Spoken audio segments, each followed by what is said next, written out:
ਵਾਹਿਗੁਰੂ ਜੀ ਦਾ ਖਾਲਸਾ ਵਾਹਿਗੁਰੂ ਜੀ ਕੀ ਫਤਿਹ। ਦੋਸਤੋ ਸਾਰਿਆਂ ਨੂੰ ਪਤਾ 150 ਸਾਲ ਪਹਿਲਾਂ ਕੁੜੀਆਂ ਨੂੰ ਜਿੱਦਾਂ ਦਬਾ ਕੇ ਰੱਖਿਆ ਜਾਂਦਾ ਸੀਗਾ, ਘਰੋਂ ਅੰਦਰ ਰੱਖਿਆ ਜਾਂਦਾ ਸੀ, ਚਾਰ ਦੀਵਾਰੀ ਦੇ ਵਿੱਚ ਰੱਖਿਆ ਜਾਂਦਾ ਸੀ। ਜਦੋਂ ਵਿਆਹ ਹੋ ਜਾਂਦਾ ਸੀਗਾ ਕੁੱਟਮਾਰ ਕੀਤੀ ਜਾਂਦੀ ਸੀ, ਕੁੜੀ ਨੂੰ ਇੰਨੀ ਆਜ਼ਾਦੀ ਨਹੀਂ ਹੁੰਦੀ ਸੀ ਘੁੰਮਣ ਦੀ।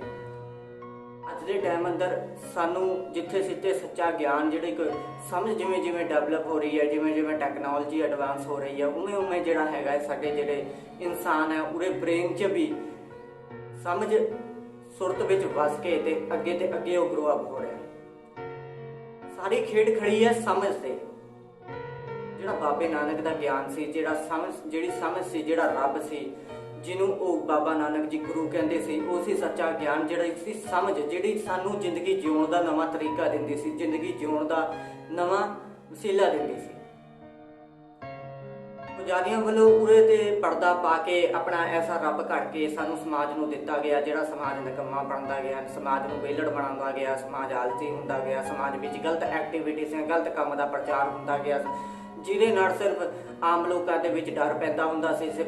ਪੁਜਾਰੀ ਦੀ ਜਿਹੜਾ ਘਰ ਸੀ ਉਹ ਭਰਦਾ ਹੁੰਦਾ ਸੀ, ਜਿਹੜਾ ਪੁਜਾਰੀ ਦਾ ਸਵਾਰਥ ਪੂਰਾ ਹੁੰਦਾ ਸੀ। ਪੁਜਾਰੀ ਲੁੱਟ ਕੇ ਸਮਾਜ ਨੂੰ ਖਾਂਦਾ ਸੀ। ਪੁਜਾਰੀ ਜਿਹੜਾ ਸੀਗਾ ਉਹ ਰਾਜਿਆਂ ਨਾਲ ਮਿਲ ਕੇ ਲੋਕਾਂ ਨੂੰ ਲੁੱਟਦਾ ਸੀ ਕਿ ਰੋਜ਼ ਰਾਜੇ ਔਰ ਪੁਜਾਰੀ ਦਾ ਕੰਮ ਦੋਹਾਂ ਦਾ ਮਿਲ ਕੇ ਜਨਤਾ ਨੂੰ ਬੇਵਕੂਫ ਬਣਾਉਣਾ ਹੁੰਦਾ ਸੀ। ਅੱਜ ਵੀ ਇਹੀ ਕੰਮ ਹੋ ਰਿਹਾ ਹੈ, ਕਿਉਂਕਿ ਜਿੱਥੇ ਸਮਝ ਨਹੀਂ ਹੁੰਦੀ ਹੈ, ਜਿੱਥੇ ਅਕਲ ਨਹੀਂ ਹੁੰਦੀ ਹੈ, ਉੱਥੇ ਬੰਦਾ ਲੁੱਟੀ ਹੁੰਦਾ।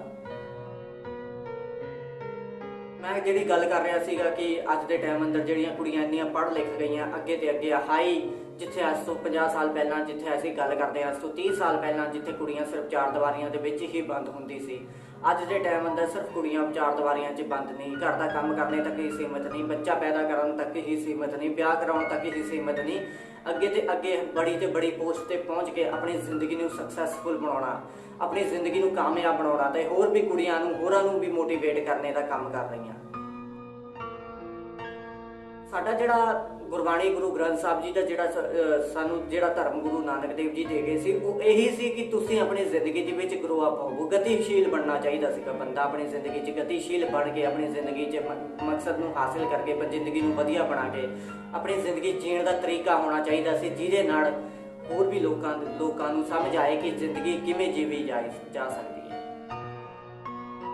ਜਿਹੜਾ ਢਾਂਚਾ ਸਾਨੂੰ ਅੱਜ ਤੱਕ ਪੁਜਾਰੀ ਵੱਲੋਂ ਦਿੱਤਾ ਗਿਆ, ਕਿਉਂਕਿ ਪੁਜਾਰੀ ਵੱਲੋਂ ਔਰਤਾਂ ਨਾਲ ਬਲਾਤਕਾਰ ਵੀ ਕੀਤੇ ਗਏ, ਕੁੱਟਮਾਰ ਵੀ ਕੀਤੇ ਗਏ, ਉਹਨਾਂ ਦੀਆਂ ਇੱਜ਼ਤਾਂ ਵੀ ਲੁੱਟੀਆਂ ਗਈਆਂ। ਅੱਜ ਤੋਂ 100 ਸਾਲ ਪਹਿਲਾਂ ਜਦੋਂ ਕਿਸੇ ਪਿੰਡ ਦੇ ਵਿੱਚ ਵਿਆਹ ਹੁੰਦਾ ਸੀ, ਕੁੜੀ ਨੂੰ ਇੱਕ ਦਿਨ ਲਈ ਰਾਤ ਕੱਟਣ ਲਈ ਮੰਦਿਰ ਵਿੱਚ ਰਹਿਣਾ ਪੈਂਦਾ ਸੀ। ਮੰਦਿਰ ਵਿੱਚ ਪੁਜਾਰੀ ਉਹਦੇ ਨਾਲ ਗਲਤ ਕਰਦਾ ਸੀਗਾ। ਪੁਜਾਰੀ ਕੋਲ ਕੁੜੀ ਛੱਡ ਕੇ ਲੋਕੀ ਸਮਝਦੇ ਸੀ ਭਰਾਵਾ ਸੀ ਤਾਂ ਜਿੱਦਾਂ ਮੰਦਿਰ ਵਿੱਚ ਕੁੜੀ ਨੂੰ ਛੱਡਿਆ ਹੋਇਆ, ਪੁਜਾਰੀ ਦੀ ਆਣ ਵਾਣ ਹੈ ਰੱਬ ਨਾਲ। ਰੱਬ ਜੇ ਪੁਜਾਰੀ ਨੂੰ ਭੇਟਾ ਚੜ ਗਈ ਕੁੜੀ ਤੇ ਰੱਬ ਨੂੰ ਹੀ ਚੜ ਗਈ। ਧਰਮ ਦੇ ਨਾਂ ਤੇ ਬਹੁਤ ਬਲਾਤਕਾਰ ਅੱਜ ਪਹਿਲਾਂ ਵੀ ਹੋਏ ਆ, ਅੱਜ ਵੀ ਹੋ ਰਹੇ। ਤੁਸੀਂ ਧਾਰਮਿਕ ਸਥਾਨਾਂ ਤੇ ਚੱਲ ਜਾਓ, ਜਿਹੜਾ ਭੀੜ ਉੱਥੇ ਕਰਾਊਡ ਮਿਲਦਾ, ਜ਼ਿਆਦਾਤਰ ਸਾਡੀਆਂ ਇੱਛਾਵਾਂ ਹੁੰਦੀਆਂ, ਜਿਹੜੀਆਂ ਇੱਛਾਵਾਂ ਸਾਡੀਆਂ ਪੂਰੀਆਂ ਨਹੀਂ ਹੁੰਦੀਆਂ। ਜਦੋਂ ਸਾਡੀਆਂ ਇੱਛਾਵਾਂ ਪੂਰੀਆਂ ਨਹੀਂ ਹੁੰਦੀਆਂ, ਫਿਰ ਉਦੋਂ ਅਸੀਂ ਕੋਈ ਨਾ ਕੋਈ ਐਸਾ ਸਾਧਨ, ਕੋਈ ਨਾ ਕੋਈ ਐਸਾ ਤਰੀਕਾ, ਕੋਈ ਨਾ ਕੋਈ ਐਸਾ ਜਾਦੂ ਲੱਭਦੇ ਹਾਂ ਜਿਹਦੇ ਨਾਲ ਸਾਡੀਆਂ ਇੱਛਾਵਾਂ ਪੂਰੀਆਂ ਹੋਣ। ਅਸੀਂ ਆਪਣੀ ਜ਼ਿੰਦਗੀ ਦੇ ਵਿੱਚ ਜਿਹੜਾ ਹੈਗਾ ਸਾਡੀਆਂ ਜਿਹੜੀਆਂ ਇੱਛਾਵਾਂ ਉਹ ਹੋਰ ਪੂਰੀਆਂ ਤੇ ਪੂਰੀਆਂ, ਲੋੜਾਂ ਪੂਰੀਆਂ ਤੇ ਪੂਰੀਆਂ ਹੁੰਦੀਆਂ ਰਹੇ। ਜਿਹੜਾ ਅਸੀਂ ਇੰਡੀਆ ਦੀ ਗੱਲ ਕਰਦੇ ਹਾਂ, ਇੰਡੀਆ ਦੇ ਵਿੱਚ ਸਭ ਤੋਂ ਵੱਡਾ ਸਟਰਕਚਰ ਹੈ ਪੁਜਾਰੀਵਾਦ ਦਾ। ਪੁਜਾਰੀਵਾਦ ਧਰਮ ਦੇ ਵਿੱਚ ਹਾਵੀ ਇੰਨਾ, ਜਿਹੜਾ ਬੰਦਾ ਅੱਜ ਦੇ ਟਾਈਮ ਅੰਦਰ ਧਰਮ ਤੇ ਵਿਸ਼ਵਾਸ ਕਰਕੇ ਬੈਠੇਗਾ, ਧਰਮ ਦੇ ਨਾਲ ਜੁੜ ਕੇ ਬੈਠੇਗਾ, ਕਿਉਂਕਿ ਧਰਮ ਸਾਨੂੰ ਪੁਜਾਰੀ ਵਾਲਾ ਦਿੱਤਾ ਗਿਆ ਹੈ ਤੇ ਪੁਜਾਰੀ ਜਿਹੜਾ ਹੈਗਾ ਉਹ ਸਰਕਾਰਾਂ ਨਾਲ ਮਿਲ ਕੇ, ਪਹਿਲਾਂ ਸਮਿਆਂ ਦੇ ਵਿੱਚ ਰਾਜਿਆਂ ਨਾਲ ਮਿਲ ਕੇ ਜਨਤਾ ਨੂੰ ਲੁੱਟਦਾ ਸੀ, ਅੱਜ ਰਾਜ ਸਰਕਾਰਾਂ ਨਾਲ ਮਿਲ ਕੇ ਸਾਨੂੰ ਲੁੱਟ ਰਿਹਾ, ਜਨਤਾ ਦਾ ਘਾਟ ਕਰ ਰਿਹਾ, ਲੋਕਾਂ ਨੂੰ ਬੇਵਕੂਫ ਬਣਾ ਰਿਹਾ, ਆਪਣਾ ਸਵਾਰਥ ਪੂਰਾ ਲਈ ਜੋ ਵੀ ਉੱਤੇ ਗਲਤ ਐਕਟੀਵਿਟੀਜ਼ ਕੰਮ ਹੁੰਦਾ ਉਹ ਕਰਦਾ। ਤੁਸੀਂ ਅੱਜ ਵਿੱਚ ਕਿਸੇ ਧਾਰਮਿਕ ਸਥਾਨ ਤੇ ਚੱਲ ਜਾਓ, ਬੀਬੀਆਂ ਨਾਲ, ਔਰਤਾਂ ਨਾਲ, ਜਿਹੜੇ ਉੱਥੇ ਦੇ ਬਾਬੇ ਬੈਠੇ ਹੁੰਦੇ ਨੇ, ਉਹ ਜਨਾਨੀਆਂ ਨਾਲ, ਕੁੜੀਆਂ ਨਾਲ ਗਲਤ ਹਰਕਤਾਂ ਕਰਦੇ ਨੇ। ਕਿਉਂਕਿ ਅਸੀਂ ਕਹਿੰਦੇ ਨੇ ਇਹ ਤਾਂ ਰੱਬ ਦੇ ਬੰਦੇ ਹੈ, ਇਹ ਤਾਂ ਰੱਬ ਦਾ ਪਹਿਰੇਦਾਰ ਹੈ। ਭਰਾਵਾ ਏਦਾਂ ਰੱਬ ਦਾ ਕੋਈ ਪਹਿਰੇਦਾਰ ਨਹੀਂ, ਆਮ ਬੰਦੇ ਹੀ ਹੈ। ਜਿੱਦਾਂ ਸਾਡੇ ਵਿੱਚ ਇੱਛਾਵਾਂ ਉੱਠਦੀਆਂ ਨੇ ਉਵੇਂ ਉਹਦੇ ਵਿੱਚ ਵੀ ਉੱਠਦੀਆਂ ਨੇ। ਗ੍ਰੰਥੀ ਜਿਹੜਾ ਬਣਿਆ ਹੋਇਆ, ਗ੍ਰੰਥੀ ਕੋਈ ਅਲੱਗ ਪਲੈਨਟ ਤੋਂ ਨਹੀਂ ਆਇਆ। ਜਿਹੜਾ ਮੌਲਵੀ ਬਣਿਆ ਹੁੰਦਾ, ਮੌਲਵੀ ਕੋਈ ਅਲੱਗ ਪਲੈਨਟ ਤੇ ਨਹੀਂ ਹੈ। ਜਿਹੜਾ ਪੁਜਾਰੀ ਹੈ ਮੰਦਿਰਾਂ ਵਿੱਚ ਰਹਿਣ ਵਾਲਾ, ਉਹ ਕੋਈ ਅਲੱਗ ਪਲੈਨਟ ਤੇ ਨਹੀਂ, ਉਹ ਆਮ ਇਨਸਾਨ ਹੀ ਹੈ। ਬਸ ਉਹਨੇ ਤੇਜ਼ ਦਿਮਾਗ ਕਰਕੇ ਆਪਣੇ ਆਪ ਨੂੰ ਇਹਨਾਂ ਲੋਕਾਂ ਨੂੰ ਬੇਵਕੂਫ ਬਣਾ ਕੇ, ਸਰਕਾਰਾਂ ਨਾਲ ਮਿਲ ਕੇ ਆਪਣੇ ਆਪ ਨੂੰ ਕਾਬਜ਼ ਕਰਕੇ ਸਿਰ ਬੁੱਧੂ ਬਣਾਉਣ ਦਾ ਕੰਮ ਜਿਹੜਾ ਪਹਿਲਾਂ ਕਰਦੇ ਰਹੇ, ਅੱਜ ਵੀ ਉਹ ਕੰਮ ਧਾਰਮਿਕ ਸਥਾਨਾਂ ਤੇ ਹੋ ਰਿਹਾ। ਦੁਨੀਆ ਨੂੰ ਬੇਵਕੂਫ ਬਣਾਉਣ ਦਾ ਕੰਮ ਜਿਹੜਾ ਸਿਲਸਿਲਾ ਚੱਲਦਾ ਰਿਹਾ ਉਹ ਗੁਰੂ ਨਾਨਕ ਦੇਵ ਜੀ ਤੋਂ ਪਹਿਲਾਂ ਹੀ ਚੱਲਦਾ ਰਿਹਾ। ਗੁਰੂ ਕਿਉਂਕਿ ਹਰ ਬੰਦਾ ਹਰ ਕੌਮ ਆਪਣਾ ਆਪਣਾ ਰੱਬ ਬਣਾ ਕੇ ਬੈਠੀ ਹੋਈ ਹੈ। ਕੋਈ ਕਹਿੰਦਾ ਮੇਰਾ ਫਲਾਣਾ ਰੱਬ ਹੈ, ਕੋਈ ਕਹਿੰਦਾ ਮੇਰਾ ਧਮਕਾਣਾ ਰੱਬ ਹੈ। ਹਰ ਜੇ ਸਿੱਖਾਂ ਨੂੰ ਪੁੱਛੋਗੇ ਸਾਡਾ ਕਿਹੜਾ ਰੱਬ ਹੈ, ਉਹ ਕਹਿੰਦੇ ਵਾਹਿਗੁਰੂ ਵਾਹਿਗੁਰੂ ਸਾਡਾ ਜਿਹੜਾ ਹੈ ਨਾ ਰੱਬ ਹੈ। ਤੇ ਮੁਸਲਮਾਨਾਂ ਨੂੰ ਪੁੱਛਦੇ ਉਹ ਕਹਿੰਦੇ ਇੱਕ ਅੱਲਾ ਹੈ, ਤੇ ਹਿੰਦੂਆਂ ਨੂੰ ਪੁੱਛਦੇ ਉਹ ਕਹਿੰਦੇ ਸਾਡਾ ਇੱਕ ਰਾਮ ਹੈ। ਲੇਕਿਨ ਜਿਹੜਾ ਗੁਰੂ ਗ੍ਰੰਥ ਸਾਹਿਬ ਜੀ ਕਹਿੰਦੇ ਸਗਲ ਧਰਮ ਕੋ श्रेष्ठ ਧਰਮ ਹਰ ਕੋ ਨਾਮ, ਕਹਿੰਦੇ ਹਰ ਕੋ ਨਾਮ ਮਤਲਬ ਕੁਦਰਤ ਦਾ ਗਿਆਨ ਲੈ ਕੇ, ਸਮਝ ਲੈ ਕੇ, ਅਕਲ ਲੈ ਕੇ ਆਪਣੀ ਜ਼ਿੰਦਗੀ 'ਚ ਲਾਗੂ ਕਰਕੇ ਜ਼ਿੰਦਗੀ ਨੂੰ ਸੋਹਣਾ ਬਣਾ ਕੇ ਸਮਾਜ ਨੂੰ ਕੁਛ ਨਵਾਂ ਦੇਣਾ ਹੁੰਦਾ। ਨਾ ਕਿ ਇੱਥੇ ਪੁਜਾਰੀ ਵਾਲੇ ਰੱਬ ਨਾਲ ਜੁੜ ਕੇ ਆਪਣਾ ਆਪਣਾ ਰੱਬ ਘੜ ਕੇ ਉਹਨਾਂ ਦੇ ਮਗਰ ਲੱਗ ਕੇ ਆਪਣੀ ਜ਼ਿੰਦਗੀ ਨੂੰ ਖਰਾਬ ਕਰਨਾ ਹੁੰਦਾ। ਜਿਹੜਾ ਢਾਂਚਾ ਅੱਜ ਸਾਡੇ ਇੱਥੇ ਕ੍ਰੀਏਟ ਹੋਇਆ ਪਿਆ, ਲੀਡਰ ਸਾਨੂੰ ਲੁੱਟ ਰਹੇ ਨੇ, ਲੀਡਰ ਸਾਤੋਂ ਵੋਟਾਂ ਲੈ ਕੇ ਬਾਅਦ ਚੋਂ ਪੁੱਛਦੇ ਨਹੀਂ। ਕਾਰਨ ਉਹਦਾ ਇਹੀ ਹੈ ਕਿਉਂਕਿ ਅਸੀਂ ਇਹੋ ਜਿਹੇ ਲੀਡਰਾਂ ਨੂੰ ਚੁਣ ਕੇ ਆਪਣੇ ਸਿਰਾਂ ਤੇ ਬਹਾ ਲਿਆ। ਕਿਉਂਕਿ ਜਦੋਂ ਤੱਕ ਅਸੀਂ ਆਪਣੀ ਸੋਚ ਨਹੀਂ ਬਦਲ ਸਕਦੇ, ਆਪਣਾ ਸਮਾਜ ਨੂੰ ਨਹੀਂ ਬਦਲ ਸਕਦੇ। ਜਦੋਂ ਤੱਕ ਆਪਣੀ ਸੋਚ ਨਹੀਂ ਬਦਲਾਂਗੇ, ਅਸੀਂ ਆਪਣੇ ਆਪ ਨੂੰ ਨਹੀਂ ਬਦਲਾਂਗੇ। ਜਦੋਂ ਤੱਕ ਅਸੀਂ ਆਪਣੀ ਸੋਚ ਨਹੀਂ ਬਦਲਾਂਗੇ, ਅਸੀਂ ਆਪਣੀ ਆਉਣ ਵਾਲੀ ਪੀੜ੍ਹੀਆਂ ਨੂੰ ਨਹੀਂ ਬਦਲ ਸਕਦੇ। ਕਾਰਨ ਇਹਦਾ ਇਹ ਹੋਗਾ ਜੇ ਅਸੀਂ ਇਹਨਾਂ ਦੀ ਗੁਲਾਮੀ ਦਾ ਸ਼ਿਕਾਰ ਹੈ ਤੇ ਸਾਡੀ ਆਉਣ ਵਾਲੀਆਂ ਵੀ ਇਹਨਾਂ ਦੀ ਪੀੜ੍ਹੀਆਂ ਵੀ ਸਾਡੀ ਗੁਲਾਮੀ ਦੀਆਂ ਸ਼ਿਕਾਰ ਰਹਿਣਗੀਆਂ ਇਹਨਾਂ ਦੀਆਂ। ਇਸ ਕਰਕੇ ਆਓ ਜੇ ਆਪਣਾ ਦਿਮਾਗ ਅਸੀਂ ਖੋਲ੍ਹ ਲਈਏ, ਗੁਰੂ ਨਾਨਕ ਵਾਲੇ ਰੱਬ ਨਾਲ ਜੁੜ ਜਾਈਏ ਤਾਂ ਆਪਣੇ ਆਪ ਨੂੰ ਅਸੀਂ ਵਧੀਆ, ਸਾਡੀ ਜ਼ਿੰਦਗੀ ਚਾਹੇ ਜਿੰਨੀ ਵੀ ਹੈ, ਜਿੰਨਾ ਪਹਿਲਾ ਟਾਈਮ ਲੰਘ ਗਿਆ ਸੋ ਲੰਘ ਗਿਆ, ਜਿੰਨੀ ਹੁਣ ਜ਼ਿੰਦਗੀ ਅੱਗੇ ਬਚੀ ਹੈ ਉਹ ਸੋਹਣੀ ਬਣ ਸਕਦੀ ਹੈ ਜੇ ਗੁਰੂ ਨਾਨਕ ਵਾਲੇ ਰੱਬ ਨਾਲ ਜੁੜਿਆ ਜਾਵੇ।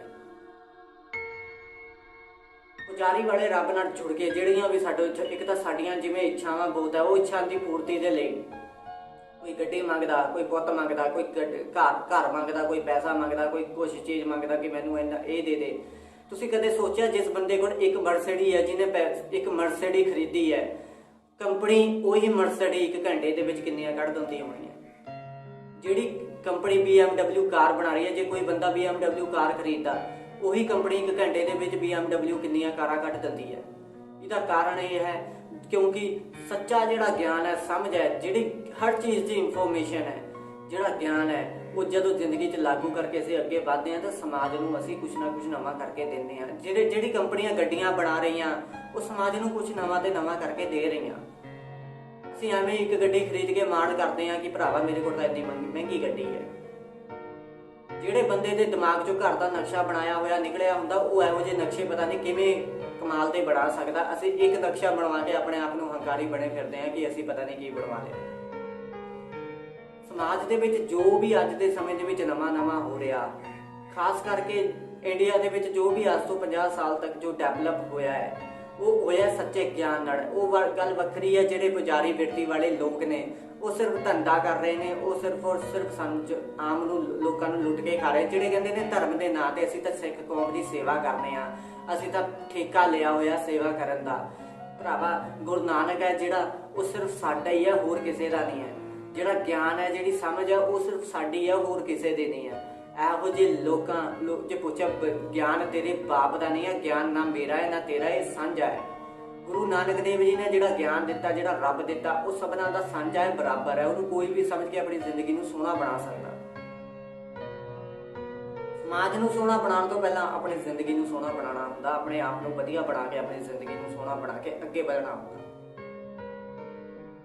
ਇੱਕ ਗੱਲ ਮੈਂ ਹੋਰ ਕੁੜੀਆਂ ਦੇ ਉੱਪਰ ਕਰਨਾ ਚਾਹਾਂਗਾ, ਭਰਾਵਾ ਜੇ ਤੁਹਾਡੇ ਕੋਲ ਕੁੜੀਆਂ ਹੈਗੀਆਂ, ਘਰ 'ਚ ਧੀਆਂ ਜੰਮੀਆਂ ਹੋਈਆਂ, ਤੁਸੀਂ ਉਹਨਾਂ ਨੂੰ ਪੜ੍ਹਾਓ ਲਿਖਾਓ, ਉਹਨਾਂ ਦਾ ਵਿਆਹ ਨਾ ਛੇਤੀ ਕਰੋ। ਇਹ ਵੀਡੀਓ ਮੈਂ ਪਹਿਲਾਂ ਵੀ ਬਣਾ ਚੁੱਕਿਆ ਸੀਗਾ, ਕਿਉਂਕਿ ਜ਼ਿਆਦਾਤਰ ਮੈਂ ਆਪਣੇ ਇੱਕ ਫਰੈਂਡ ਦੇ ਘਰ ਗਿਆ ਸੀਗਾ, ਉੱਥੇ ਉਹਦੀ ਭੈਣ ਸੀ ਤੇ ਉਹ ਗੱਲ ਕਰ ਰਹੇ ਸੀ ਕਿ ਕੁੜੀ ਹੁਣ ਬੜੀ ਹੋ ਗਈ ਹੈ, 21-22 ਸਾਲ ਦੀ ਕੁੜੀ ਸੀ, ਤੇ ਉਹ ਕਹਿੰਦੇ ਕਿ ਭਰਾਵਾ ਕੁੜੀ ਦਾ ਵਿਆਹ ਕਰਨਾ ਹੈ। ਤੇ ਕੁੜੀ ਪੜ੍ਹਨੇ ਨੂੰ ਕਹਿੰਦੀ ਆਪਣੇ ਘਰ ਪੜ੍ਹ ਲੇਗੀ, ਜਦੋਂ ਵਿਆਹ ਹੋ ਜਾਏਗਾ ਜਿੰਨਾ ਮਰਜ਼ੀ ਪੜ੍ਹਨਾ ਚਾਹੇ ਪੜ੍ਹ ਲੇਗੀ, ਕੋਈ ਨਾ। ਕੁੜੀ ਕਹਿ ਰਹੀ ਸੀ ਮੈਂ ਪੜ੍ਹਨਾ ਹੈ, ਉਹ ਕੁੜੀ ਦੇ ਮਾਂ-ਬਾਪ ਕਹਿ ਰਹੇ ਸੀ ਮੈਂ ਵਿਆਹ ਕਰਨਾ। ਇਸ ਕਰਕੇ ਕੁੜੀ ਦਾ ਛੇਤੀ ਵਿਆਹ ਕਰਕੇ ਜ਼ਿੰਦਗੀ ਖਰਾਬ ਨਾ ਕਰੋ। ਜੇ ਉਹ ਪੜ੍ਹਨਾ ਚਾਹੁੰਦੀ ਹੈ, ਆਪਣੇ ਪੈਰਾਂ 'ਤੇ ਸਟੈਂਡ ਹੋਣਾ ਚਾਹੁੰਦੀ ਹੈ, ਦਿਮਾਗ ਖੋਲ੍ਹਣਾ ਚਾਹੁੰਦੀ ਹੈ, ਉਹਨੂੰ ਅੱਗੇ ਵਧਣ ਦਿਓ, ਉਹਨੂੰ ਪੜ੍ਹਾਓ ਲਿਖਾਓ। ਜੇ ਕੁੜੀਆਂ ਨੂੰ ਸਭ ਤੋਂ ਵਧੀਆ ਗਿਫਟ ਦੇਣਾ, ਉਹਨਾਂ ਨੂੰ ਪੜ੍ਹਾਓ ਲਿਖਾਓ, ਤਾਂ ਕਿ ਉਹ ਆਪਣਾ ਵਧੀਆ ਘਰ ਵਾਲਾ ਲੱਭ ਸਕੇ, ਆਪਣਾ ਵਧੀਆ ਮੁੰਡਾ ਪਸੰਦ ਕਰ ਸਕੇ। ਜੇ ਅੱਛੀ ਪੋਸਟ 'ਤੇ ਕਿਤੇ ਜਾਏਗੀ ਤੇ ਸਮਾਜ ਦੇ ਲਈ ਵੀ ਉਹਦੀ ਵੀ ਜ਼ਿੰਦਗੀ ਬਦਲੇਗੀ ਤੇ ਸਮਾਜ ਲਈ ਵੀ ਕੰਮ ਕਰੇਗੀ, ਨਾਲ ਦੀ ਨਾਲ ਉਹਨੂੰ ਮੁੰਡਾ ਵੀ ਚੰਗਾ ਮਿਲੇਗਾ। ਇਸ ਕਰਕੇ ਜਿਹੜਾ ਢਾਂਚਾ ਬਣਾ ਰੱਖਿਆ ਪੁਜਾਰੀਵਾਦ ਵਾਲਾ, ਭਰਾਵਾ ਕੁੜੀ ਤਾਂ ਜੇ 21-22 ਸਾਲ ਦੀ ਹੋ ਗਈ, ਵਿਆਹਣ ਜੋਗੀ ਹੋ ਗਈ, ਅਸੀਂ ਇਸ ਕੁੜੀ ਦਾ ਹੁਣ ਵਿਆਹ ਕਰ ਦੇਣਾ। ਕੁੜੀ ਦੀ ਛੇਤੀ ਜ਼ਿੰਦਗੀ ਬਰਬਾਦ ਨਾ ਕਰਿਆ ਕਰੋ, ਵਿਆਹ ਕਰਕੇ ਉਹਨੂੰ ਪੜ੍ਹਾ ਦਿਓ ਲਿਖਾ ਦਿਓ। ਜੇ ਉਹਨਾਂ ਵਿਆਹ ਕਰਾਉਣਾ ਹੋ ਤਾਂ ਆਪੇ ਕਰਾ ਲਿਆ ਕਰੇਗੀ, नहीं तो कोई इस जिम्मेवारी निभा। ਜਿਹੜੀ ਗੱਲ ਹੋਰ ਹੈ, ਸਾਡੇ ਜਿਹੜੇ ਸਮਾਜ ਦੇ ਵਿੱਚ ਕਈਆਂ ਦੀ ਕੁੜੀਆਂ ਦੇ ਛੇਤੀ ਵਿਆਹ ਹੋ ਜਾਂਦਾ ਹੈ, ਵਿਆਹ ਤੋਂ ਬਾਅਦ ਬੱਚਾ ਹੋ ਜਾਂਦਾ ਹੈ, ਬੱਚੇ ਤੋਂ ਬਾਅਦ ਜਿਹੜਾ ਹੈ ਹਸਬੈਂਡ ਆਪਣੇ ਘਰ ਵਾਲੇ ਨੂੰ ਛੱਡ ਕੇ ਉਹ ਜਿਹੜੀ ਕੁੜੀ ਹੈ ਆਪਣੇ ਬੱਚੇ ਨੂੰ ਲੈ ਕੇ ਜਦੋਂ ਆਪਣੇ ਮਾਂ-ਬਾਪ ਦੇ ਘਰ ਆਉਂਦੀ ਹੈ, ਉਦੋਂ ਉਹ ਮਾਂ-ਬਾਪ ਵੀ ਬਹੁਤ ਤੰਗ ਹੁੰਦੇ ਆ ਤੇ ਬੱਚੇ ਨੂੰ ਪਾਲਣ ਲਈ ਛੋਟਾ ਮੋਟਾ ਕੰਮ ਲੱਭਦੀ ਫਿਰਦੀ ਹੈ, ਕਿਤੇ ਮੈਨੂੰ ਛੋਟਾ ਮੋਟਾ ਕੰਮ ਮਿਲ ਜਾਏ। ਇੱਕ ਮੈਂ ਵੀਡੀਓ ਦੇਖ ਰਿਹਾ ਸੀਗਾ, ਇੱਕ ਘਰ ਵਾਲੇ ਇੱਕ ਬੰਦੇ ਨੇ ਇੱਕ ਕੁੜੀ ਨਾਲ ਵਿਆਹ ਕੀਤਾ, ਸਾਲ ਬਾਅਦ ਬੱਚਾ ਹੋ ਗਿਆ, ਬੱਚਾ ਪੈਦਾ ਹੋਇਆ, ਉਦੋਂ ਘਰ ਵਾਲੇ ਨੂੰ ਛੱਡਤਾ, ਫਿਰ ਘਰ ਵਾਲੀ ਬੱਚੇ ਨੂੰ ਲੈ ਕੇ ਆਪਣੇ ਮਾਂ-ਬਾਪ ਦੇ ਘਰ ਆ ਗਈ। ਕਿਤੇ ਉਹ ਵਿਚਾਰੀ ਸਿਰਫ ਉਹ ਛੋਟੀ ਮੋਟੀ ਜੋਬ ਕਰ ਰਹੀ ਸੀ ਜਿਹਦੇ ਨਾਲ ਆਪਣੇ ਬੱਚੇ ਦਾ ਪਾਲਣ ਪੋਸ਼ਣ ਕਰ ਰਹੀ ਸੀ। ਸਾਡੇ ਸਮਾਜ ਦੇ ਵਿੱਚ ਇਹੋ ਜਿਹੇ ਜਿਹੜੇ ਬੁੱਧੂ ਲੋਕ ਨੇ, ਗਵਾਰ ਲੋਕ ਨੇ, ਜਿਹੜੇ ਸਿਰਫ ਇੱਕ ਮਸ਼ੀਨ ਦੇ ਤੌਰ ਤੇ ਕੁੜੀਆਂ ਨੂੰ ਯੂਜ਼ ਕਰਦੇ ਨੇ, ਉਹ ਲੋਕਾਂ ਤੇ ਮੈਂ ਲਾਹਨਤ ਪਾਉਂਦਾ। ਤੇ ਦੂਸਰੀ ਗੱਲ, ਜਿਹੜੇ ਲੋਕੀ ਇਹ ਕਹਿੰਦੇ ਨੇ ਭਰਾਵਾ ਜੇ ਕੁੜੀਆਂ ਦਾ ਛੇਤੀ ਵਿਆਹ ਕਰਕੇ ਸਿਰਫ ਆਪਣੇ ਘਰ ਤੋੜ ਦੇਣਾ ਚਾਹੀਦਾ, ਇਹ ਤਾਂ ਬੇਗਾਨਾ ਧਨ ਹੁੰਦਾ। ਭਰਾਈ ਬੇਗਾਨਾ ਧਨ ਨਹੀਂ ਹੁੰਦਾ, ਆਪਣੀਆਂ ਕੁੜੀਆਂ ਹੁੰਦੇ, ਆਪਣੇ ਬੱਚੇ ਹੁੰਦੇ, ਇਹਨਾਂ ਨੂੰ ਪੜ੍ਹਾਓ ਲਿਖਾਓ, ਜ਼ਿੰਦਗੀ ਵਧੀਆ ਬਣਾਓ, ਤਾਂ ਹੀ ਅੱਗੇ ਜਾ ਕੇ ਸਮਾਜ ਲਈ ਤੇ ਆਹੀ ਇਹਨਾਂ ਦੀ ਜ਼ਿੰਦਗੀਆਂ ਵਧੀਆ ਬਣਨਗੀਆਂ। ਅਸੀਂ ਅੱਜ ਵੀ ਉਹੀ ਸੋਚ ਲੈ ਕੇ ਬੈਠੇ ਹੋਏ ਹਾਂ ਜਿਹੜੀ ਪੁਜਾਰੀ ਨੇ ਸਾਡੇ ਦਿਮਾਗ 'ਚ ਪਾਈ ਹੈ। ਅੱਜ ਅਸੀਂ ਉਹੀ ਸੋਚ ਲੈ ਕੇ ਬੈਠੇ ਹੋਏ ਹਾਂ ਜਿਹੜੀ ਸਮਾਜ ਨੂੰ ਨਿਕੰਮਾ ਕਰਨ ਲਈ ਪੁਜਾਰੀ ਨੇ ਸਾਡੀ ਸੁਰਤ ਵਿੱਚ ਪਾਈ ਹੈ। ਅਸੀਂ ਕੁਝ ਵੀ ਜਿਹੜਾ ਬਾਬੇ ਨਾਨਕ ਵਾਲਾ ਗਿਆਨ ਹੈ, ਜਿਹੜੀ ਸਮਝ ਹੈ, ਕਿ ਜਿਹੜੇ ਗੁਰੂ ਗ੍ਰੰਥ ਸਾਹਿਬ ਜੀ ਹੈ, ਉਹ ਸਿਰਫ ਅੱਜ ਤੱਕ ਸਾਨੂੰ ਪੜ੍ਹ ਕੇ ਦੱਸਿਆ ਗਿਆ ਤੇ ਉਹਦੇ ਨਾਂ ਤੇ ਸਾਨੂੰ ਏਦਾਂ ਦੀਆਂ ਸਾਖੀਆਂ ਜੋੜ ਕੇ ਦੱਸਿਆ ਗਿਆ ਜਿਹੜੀਆਂ ਗੈਰ ਕੁਦਰਤੀਆਂ ਸੀ। ਤੁਸੀਂ ਦਸਮ ਗ੍ਰੰਥ ਸੂਰਜ ਪ੍ਰਕਾਸ਼ ਗ੍ਰੰਥ ਵਰਗਿਆਂ ਨੂੰ ਵੀ ਦੇਖ ਲਓ, ਉਹਦੇ ਵਿੱਚ ਕਿੰਨਾ ਕੁਝ ਗਲਤ ਲਿਖਿਆ ਪਿਆ, ਗੁਰੂਆਂ ਦੇ ਪ੍ਰਤੀ ਕਿੰਨਾ ਗਲਤ ਲਿਖਿਆ ਪਿਆ। ਮਾਤਾ ਜਿਨ੍ਹਾਂ ਨੇ ਗੁਰੂ ਸਾਹਿਬ ਜੀ ਨਾਲ ਸਟੈਂਡ ਲਿਆ, ਜਿਨ੍ਹਾਂ ਨੇ ਗੁਰੂ ਸਾਹਿਬ ਜੀ ਨਾਲ ਖੜੇ, ਪਾਤਸ਼ਾਹ ਨਾਲ ਖੜੀਆਂ ਸੀਗੀਆਂ, ਜਿਹੜੀਆਂ ਗਲਤ ਸਿਸਟਮ ਦੇ ਖਿਲਾਫ ਆਵਾਜ਼ ਉਠਾਉਂਦੀਆਂ ਸੀ, ਉਹਨਾਂ ਨੂੰ ਵੀ ਗਲਤ ਲਿਖਿਆ ਗਿਆ ਉਹਨਾਂ ਦਸਮ ਗ੍ਰੰਥ ਸੂਰਜ ਪ੍ਰਕਾਸ਼ ਗ੍ਰੰਥ ਦੇ ਵਿੱਚ। ਤੇ ਅਸੀਂ ਜਿਹੜੀਆਂ ਗੱਲਾਂ ਕਰਦੇ ਹਾਂ ਕਿ ਭਰਾਵਾ ਸਾਡੇ ਪਾਤਸ਼ਾਹ, ਜਦੋਂ ਸਾਡੇ ਵਿੱਚ ਦਮ ਹੁੰਦਾ ਜਿੱਥੇ ਬੋਲਣ ਦਾ ਉੱਥੇ ਅਸੀਂ ਬੋਲਣਾ ਨਹੀਂ ਹੁੰਦਾ, ਜਿੱਥੇ ਨਹੀਂ ਬੋਲਣਾ ਚਾਹੀਦਾ ਉੱਥੇ ਅਸੀਂ ਰੋਲਾ ਪਾਉਣ ਚਲੇ ਜਾਂਦੇ ਹਾਂ। ਕਿ ਅੱਜ ਸਿੱਖ ਕੌਮ ਨੂੰ ਇਹ ਨਹੀਂ ਪਤਾ ਕਿ ਦਸਮ ਗ੍ਰੰਥ ਸੂਰਜ ਪ੍ਰਕਾਸ਼ ਗ੍ਰੰਥ ਦੇ ਵਿੱਚ ਕੀ ਲਿਖਿਆ ਹੋਇਆ। ਜੇ ਨਹੀਂ ਪਤਾ ਤੁਸੀਂ ਖਰੀਦ ਕੇ ਲਿਆਓ, ਘਰ ਪੜ੍ਹੋ। ਰੋਜ਼ ਅੰਮ੍ਰਿਤਸਰ ਤੇ ਸਾਖੀ ਆਉਂਦੀ ਹੈ, 3 ਵਜੇ ਅੰਮ੍ਰਿਤਸਰ ਤੇ ਸਾਖੀ ਕਰਦੇ, ਉਹ ਦੱਸਦੇ ਹੈ ਸੂਰਜ ਪ੍ਰਕਾਸ਼ ਦੀ ਗ੍ਰੰਥ ਦੀ ਉਹ ਕਥਾ ਕਰਦੇ ਹੈ, ਉਹਨੂੰ ਪੜ੍ਹ ਕੇ ਦੇਖੋ ਕਿ ਉਹਦੇ ਵਿੱਚ ਕੀ ਲਿਖਿਆ ਹੋਇਆ। ਜਦੋਂ ਤੁਸੀਂ ਐ ਬੈਠੋਗੇ ਸੂਰਜ ਪ੍ਰਕਾਸ਼ ਗ੍ਰੰਥ ਲੈ ਕੇ ਆਪਣਾ ਬੈਠੋਗੇ, ਔਰ ਜਦੋਂ ਤੁਸੀਂ ਉਹਨਾਂ ਦੀ ਕਥਾ ਸੁਣੋਗੇ, ਤੁਸੀਂ ਦੇਖੋਗੇ ਇਹਨੇ ਤਾਂ 2 ਪੇਜ ਛੱਡੇ ਹੀ ਦਿੱਤੇ, ਇਹਨੇ ਤਾਂ 3 ਪੇਜ ਛੱਡੇ ਹੀ ਦਿੱਤੇ, ਚੌਥਾ ਪੇਜ ਤਾਂ ਇਹਦਾ ਪੜ੍ਹਿਆ ਹੀ ਨਹੀਂ। ਉਹ ਭਰਾਵਾ ਉਹਦੇ 'ਚ ਬਹੁਤ ਗਲਤ ਗੱਲਾਂ ਲਿਖੀਆਂ ਹੋਈਆਂ, ਬਹੁਤ ਗੰਦੀਆਂ ਗੱਲਾਂ ਲਿਖੀਆਂ ਹੋਈਆਂ, ਉਹ ਤਾਂ ਛੱਡ ਦਿੰਦੇ ਨੇ ਕਿਉਂਕਿ ਜੇ ਉਹ ਸੁਣਾਈਆਂ ਜਾਣਗੀਆਂ ਫਿਰ ਜਿਹੜੇ ਲੋਕ ਨੇ ਉਹ ਉਹਨਾਂ ਦੇ ਗਲ ਪੈ ਜਾਣਗੇ। ਉਹ ਬਾਦਸ਼ਾਹ ਦੇ ਨਾਂ ਤੇ ਇੰਨੀਆਂ ਗੰਦੀਆਂ ਗੱਲਾਂ ਲਿਖਣ ਵਾਲੇ, ਇਹ ਸਾਨੂੰ ਸੁਣਾਉਣ ਵਾਲੇ ਤੁਸੀਂ ਕੌਣ ਹੁੰਦੇ?